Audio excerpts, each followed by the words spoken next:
have to say what I feel.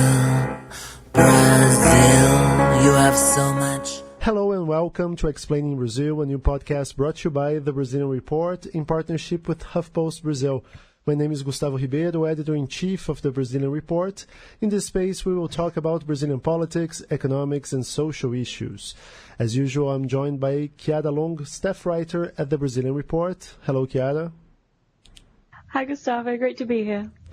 Today we're going to talk about Brazil's soft power, that is the ability to influence others without the use of military force or economic pressure. If guns and money are the hard power, then the soft power is the ability to influence and co-opt other countries. And to talk about that, we're joined by Daniel Buarque, a Brazilian journalist who is doing his PhD at King's College London exactly about that. Daniel has literally written the book about Brazil's soft power, which is called O País do Presente, or in English, The Country of the Present, a reference to the fact that everybody for generations says that Brazil is always the country of the future.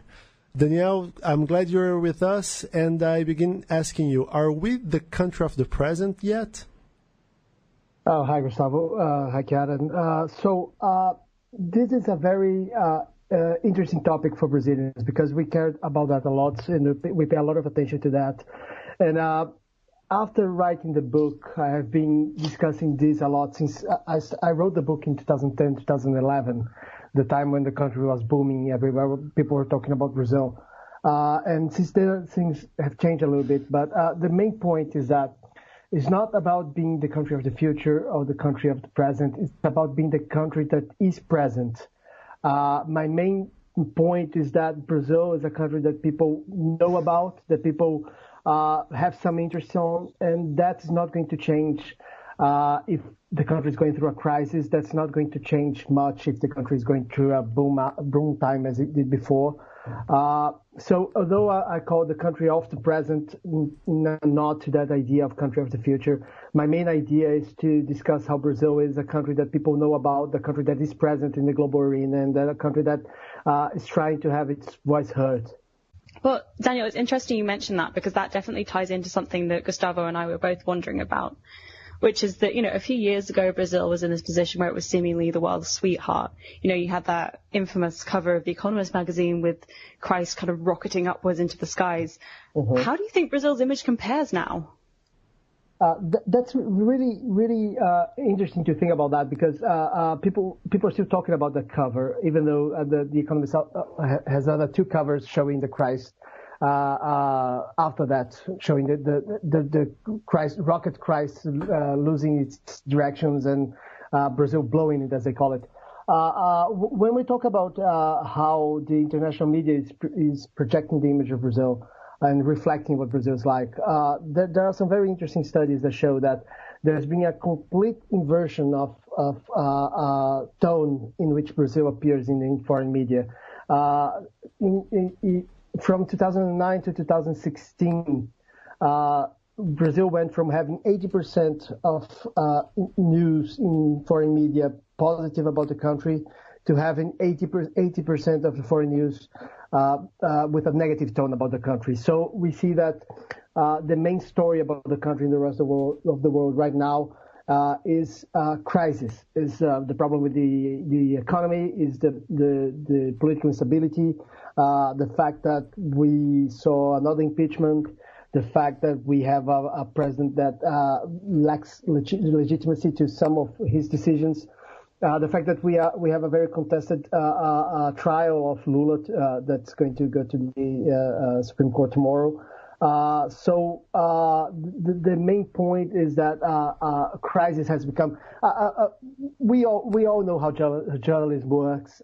We know that there is the effect of everybody going the same line. So when everybody was saying good things about Brazil, everybody was saying good things about Brazil. And when the tide changed, everybody changed along. And now the main point is the country is going through a very problematic crisis, and there seems to be no end to it.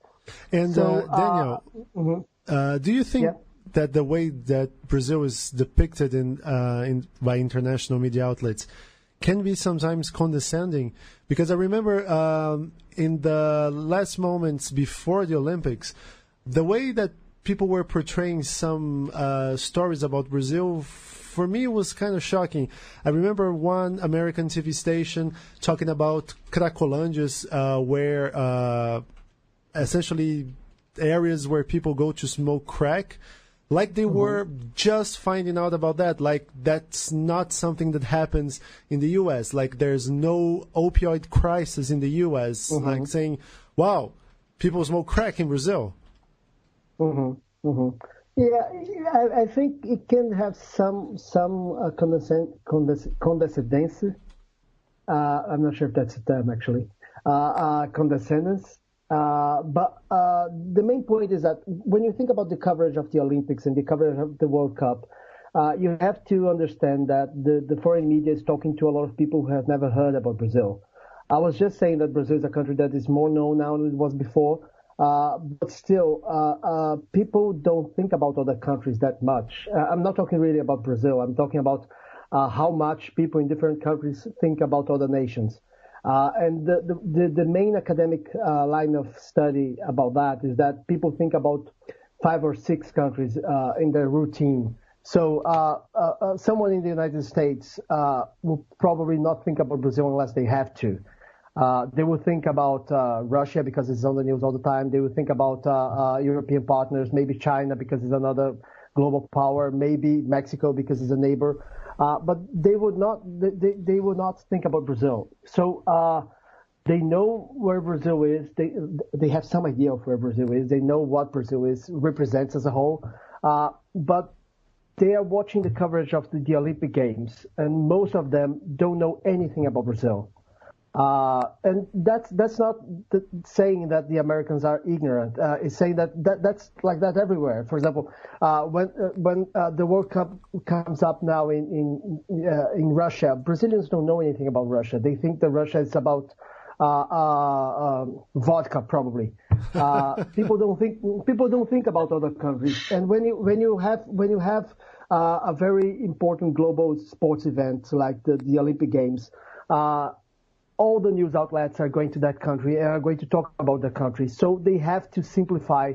They have to resort to stereotypes. They have to resort to generalizations, and they end up resorting as well to some exaggerations and to some use of to the exploitation of some images that are not good for the country. That's how the business of news work when you think of a global event like that people are going to be learning about that country. So it's natural that in that moment there were more news like that. But if you look at the traditional coverage of the foreign media, especially in the newspapers of record, the real newspapers of the world, there is some very good reporting going on. When you look at that, I was discussing that the other day with some people in Oxford. They were talking about, they were asking about this international coverage, and the idea that I was trying to pass is that the foreign media is always trying to show the forest of Brazil. They have to contextualize, they have to explain what's going on in the country, while the media in Brazil it's always about the trees. It's always about the small stories, the small details that are going on in the reality that people already know about. So that's the difference. That, for example, if we're going to talk about the trial of Lula in Brazil, no media outlet will have to explain who Lula is, but that will have to happen anywhere else in the world. Even though Lula is probably the best known politician of Brazil in the recent history, even though Lula was the man according to Obama in 2009, now people still have to remind the readers and people everywhere in the world who Lula is and who Lula was. And that can bring some discomfort for people in Brazil. And I think that's what you're saying when you're talking about the story about Cracolândia, for example. But again, we have to think that story was not designed for Brazilians. That was designed for people who don't know a lot about the country and who have stereotyped images about the country. So it can fit into that reality. Well, Daniel, it's really interesting that you mentioned that certainly plays into something that I wanted to ask, which was that, the news cycle in Brazil does seem to have changed irreversibly since the Olympics. There really doesn't seem to be a lot of positive news coming out of Brazil, and that's something that I think features in certain soft power studies. But, a lot of the stuff that's coming out at the moment is crime, is drugs, is corruption. I mean, what's your take on that?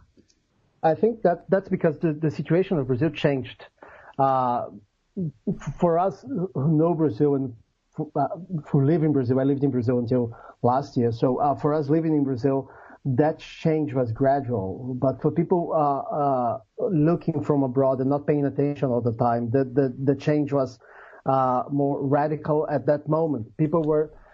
A lot of people were still thinking about Brazil as the country that was growing, the country that was attracting attention for being what people didn't expect from it, for being a country with a developing economy and reducing inequalities.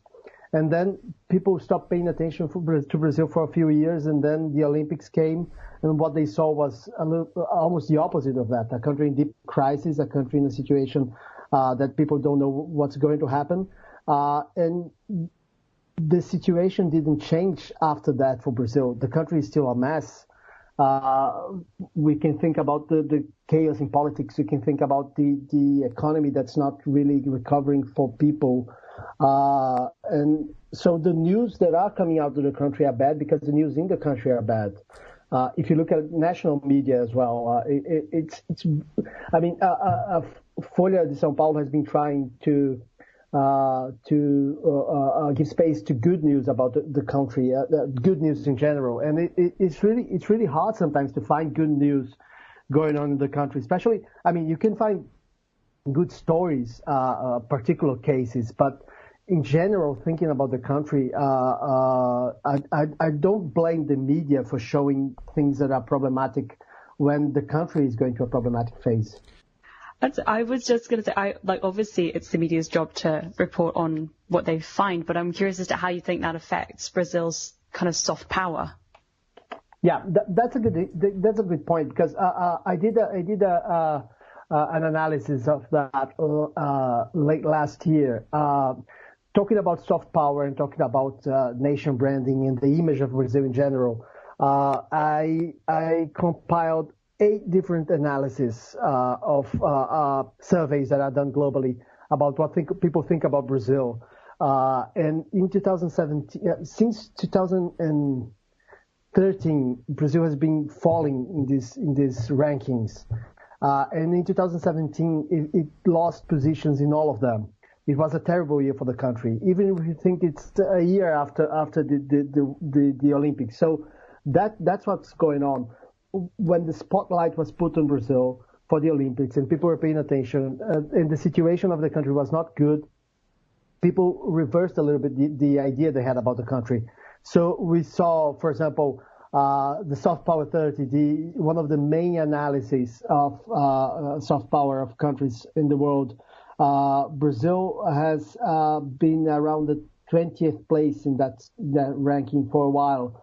And last year, in the last index, it was the second to last.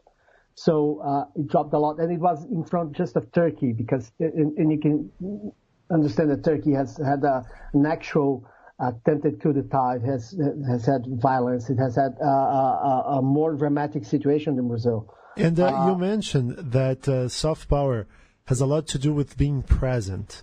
And one thing that I wanted to go back and talk about with you is the fact that, for instance, during the Lula administration, Lula was a guy obsessed with Brazil's image abroad. So he went to a lot of summits. He became Brazil's brand ambassador, if you will. Then he is followed by Dilma Rousseff, who arguably abandoned foreign policy. And then Michel Temer, who is a guy who is not recognized as a legitimate leader. For me, a very good example of that is when he went to Norway recently, and he was greeted by someone at the airport administration. I mean, not someone from the government, from the Norwegian government. The Norwegian press sent just one intern, so deemed that it wasn't worth covering Tamer's visit to Oslo. How do you see that presence, the change of presence of Brazil in the international arena, and the impacts of that, and how far is it the cause of these ranking drops that you mentioned? I think it makes some difference, but not as much as the economic crisis. I mean, Dilma gave much less attention to foreign relations than Lula did. But if Brazil continued to grow and Brazil continued to have money to support foreign aid and to support foreign relations, even without the president being present, the country would not lose that much of its image. But when you think about what happened in Brazil apart from that, I mean, Dilma was re-elected in 2014, and she spent 2 years just trying to stop the economic crisis and trying to survive in power. So foreign relations wasn't her priority because nothing else was. Staying in power was her priority. And still, the first term, she didn't give enough attention to foreign relations, but the country didn't lose that much its standing because the country was not still into the situation that it came to be later. So I think the fact that Dilma did not pay attention to international relations could affect some of the image of Brazil, but not as much as the context did. So I think the problem for Brazil is much more the fact that there is a recession, the worst recession in more than a century in history, actually, and a political crisis in which the president actually was taken out of power and was succeeded by another one who arguably was going to put foreign relations back into the priority list. But all he's doing in terms of international relations is trying to convince people that he is the legitimate president of Brazil, that there wasn't a coup in Brazil, and that the country is stable. Something that goes against a lot of what people who are analyzing the country and who are talking about the country are seeing. So again, I put the blame into the situation of the country. If Dilma had managed to avoid the economic crisis and to stay in power, Brazil would not be in second to last in the soft power 30 ranking, for example. I would bet on that. It could lose one or two places, but would not be that there would not have been a change in image as there's been. Daniel, I'm really curious as to what you think the consequences are for Brazil losing this soft power. The consequences is that it gets harder to have a voice in international relations. For example, the most famous goal of Brazil in international relations is to become a permanent member of the UN Security Council. When Brazil was booming and the economy was going great and Lula was the man for Obama, it was still hard to achieve that. But people were talking about it. People were talking about when Brazil could become a permanent member of the Security Council, when the UN was going to reform the Security Council. With the crisis, and now we have to understand that the crisis is not just for Brazil. There is a change in global order going on with Trump in the US, with Brexit here in the UK. With that change, people are not talking about it anymore, and the probability of an actual reform of the UN Security Council is much less likely now. But anyway, if we didn't think about that and only thought about Brazil, that's one of the main areas in which Brazil would be less heard. achieving its international goals would be much more difficult with the loss of soft power. And that's because we are talking about soft power because that's the power that Brazil has. Brazil is not a global military power, is not a global economic power. So we have to use that. And that's been part of Brazilian foreign policy forever. I mean, the book Rubens e Cooper published on the history of diplomacy in Brazil, he talks about how soft power was in the beginning of the formation of the foreign relations of Brazil with Rio Branco. So that's the core of the power Brazil has. And when Brazil loses that, Brazil loses all its voice in international relations, and it gets really hard to have any strength in international relations. And in terms of trade and in terms of economic consequences, how being having a lot of soft power can impact trade, can impact how much money we're making in Brazil in terms of exports, in terms of tariffs. For instance, Trump has in the U.S. Raised tariffs on steel.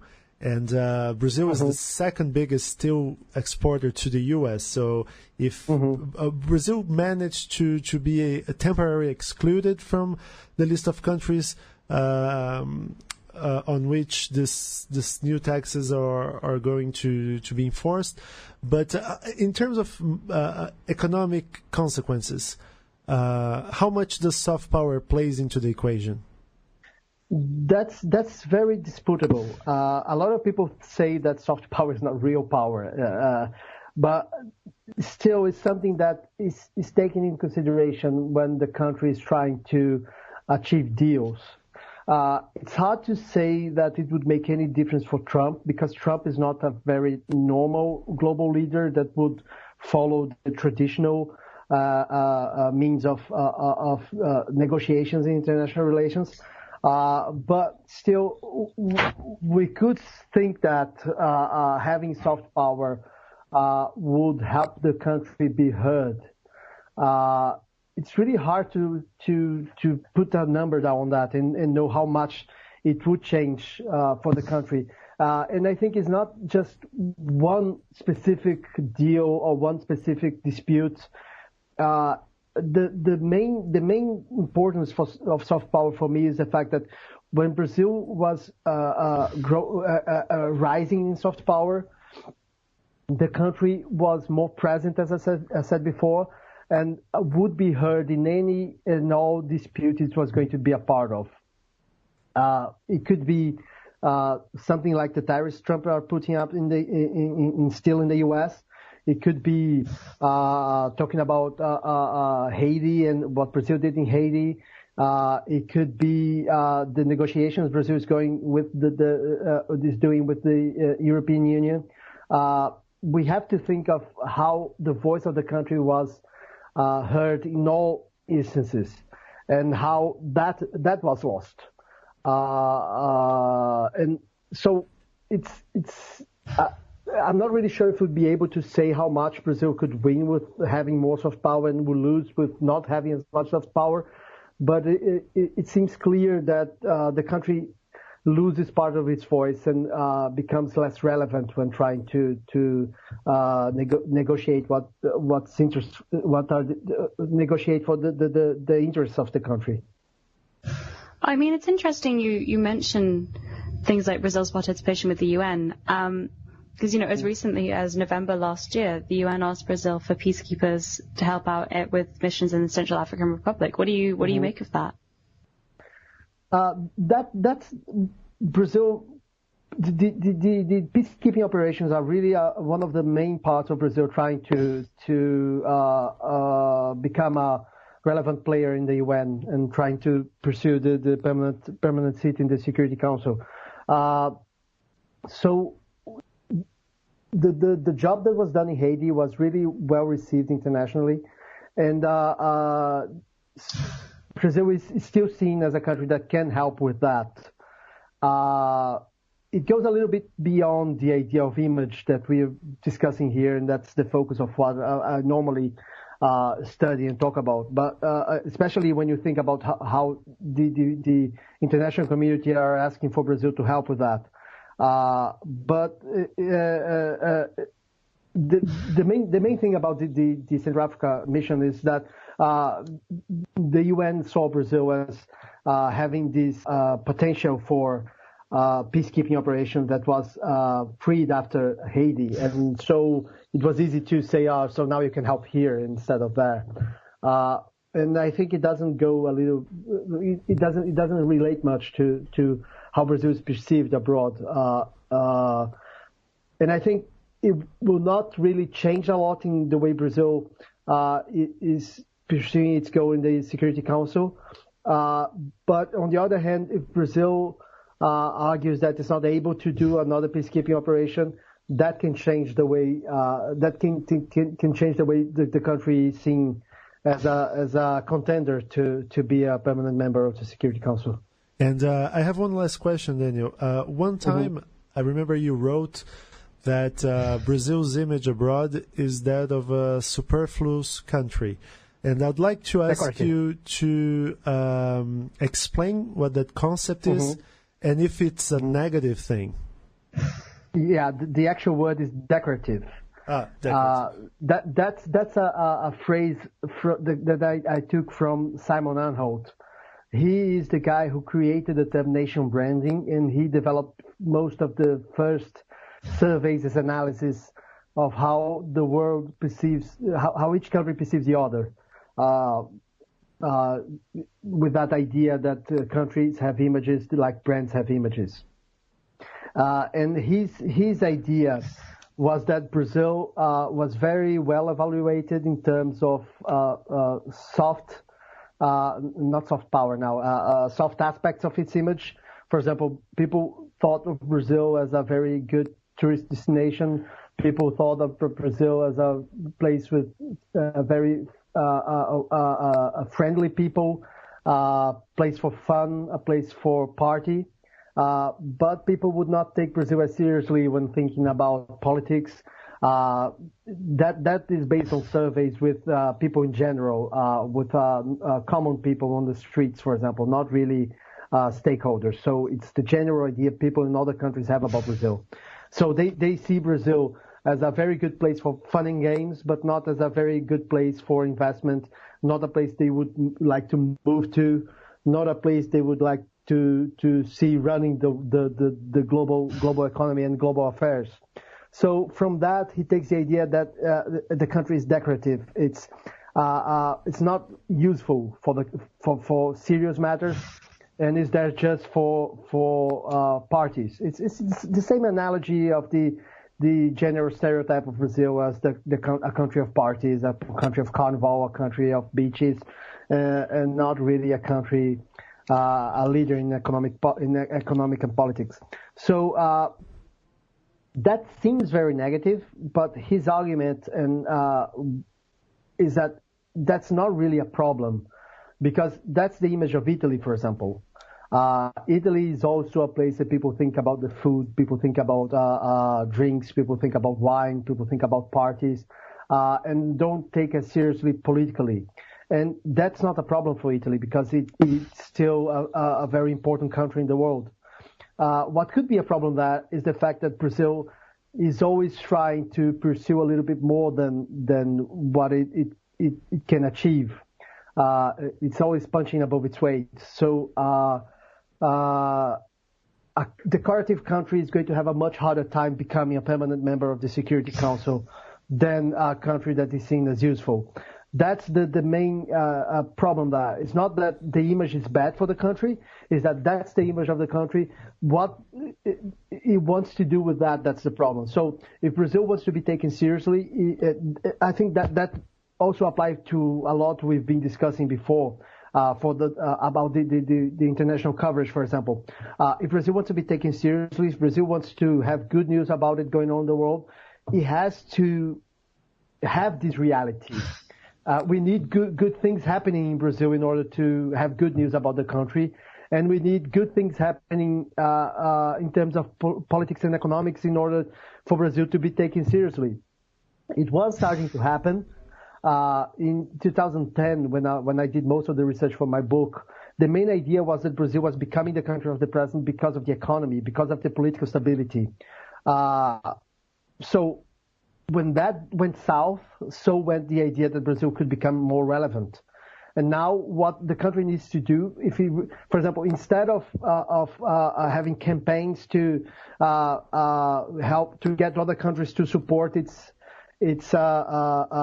candidacy to a permanent seat in the Security Council, it needs to become relevant. It needs to stabilize its politics. It needs to develop its economy and become really relevant. With that will come the benefits from soft power and the benefits from growth in utility and usefulness.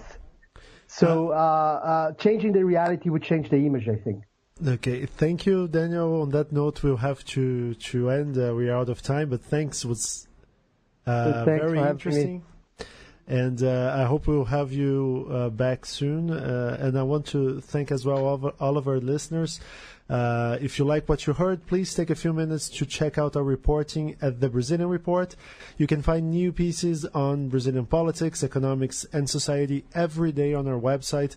That's Brazilian.report. We'd love to hear your thoughts about this podcast, so please do get in touch and let us know what you think, or your suggestions for anything else you'd like to see us cover on this podcast. You can reach us via the Brazilian Report's website or Twitter. Our handle is @Brazilian_rep. This podcast was written and produced by me, Gustavo Ribeiro, for the Brazilian Report. That's all for now. We'll see you next week. They all want to come to Brazil, baby. Rihanna